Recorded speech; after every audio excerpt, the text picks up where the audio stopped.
from a cyber threat perspective, we don't, from a state perspective, treat cyber in some ways any different than we do preparing for another threat, be it a flood, Mount Rainier going off, or the Cascadia earthquake. We use the same existing management processes and thought processes to kind of, how would we respond to that? How would we get help in? How do we help that organization ask for help? So from that perspective, we don't treat it anything different. So, you know, some people think, well, cyber, it's an IT thing, it's really an operational thing. The other thing I'll give you, so why this, why now? I would give you, do you wait till the forest is burning, you know, before you decide that maybe a fire department is necessary to put the fire out?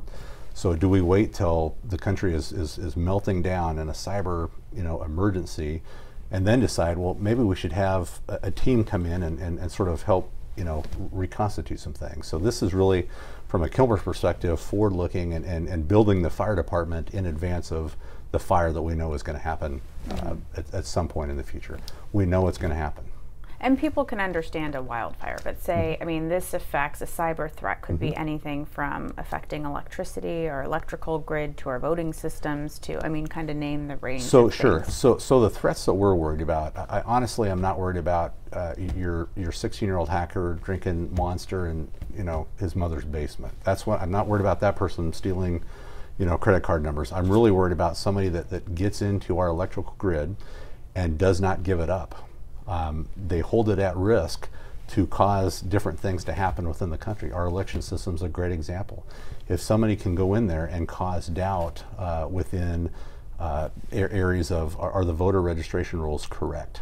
You know, why do we have these people that are showing up that weren't here before? If they can cause, you know, us to question basically our fundamental institutions, you know, that's a huge national security risk. So, and I think if you look across the country, 16 critical infrastructure sectors, everything from dams to water to power, and now the 17th one is elections. So that's a pretty big space to cover. And with no one covering it because right now. You've been right, except you, Washington State, you're saying, has taken some proactive steps here. You have cyber units that are working on this, but you said you're worried about other states. So I am. I think no matter what the success or failure of Kilmer's bill, the citizens of Washington State are in great shape. I'll give you the example. We've worked with Snohomish County PUD. We've worked with our state agencies. We've worked with a lot of other partners that maybe you wouldn't think of. Why would the military be talking to these folks? Well, you know, those are critical infrastructure providers. Something that everybody needs to know is that, you know, we do take this very seriously.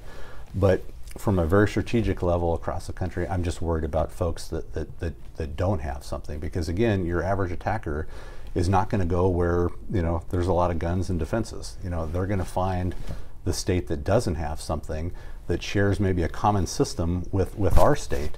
They compromise their system, and through transmission means, they can infect us through a backdoor maybe that's opened up with somebody that doesn't have the advantages that we have in our state.